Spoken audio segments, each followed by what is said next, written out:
Gusto nyo bang itry ang aking Nutella ala peanut butter? Hello guys, ito nga share ko sa inyo ang isa sa mga talentong ipinamana ng aking ina, ang paggawa ng mani. At ito nga guys, syempre nilagyan ko ng mantika ang kawali. Pagkalagay ng mani, halu-haluin siya hanggang sa ito ay maluto. At kapag alam nyo na luto na, i-drain nyo na siya, tanggalin ang mantika, ilagay ang butter, haluin hanggang sa matunaw at isunod ang asukal at haluin ulit.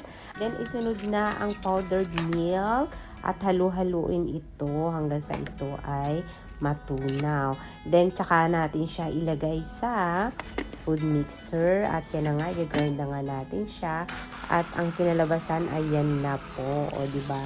Ang tawag po dito ay Nutella ala peanut butter.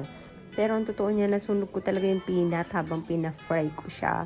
So, wag niyo lang gayahin niya. Bahala na kayo sa buhay niyo kung paano niyo siya tatadyahin. Okay? Okay, bye.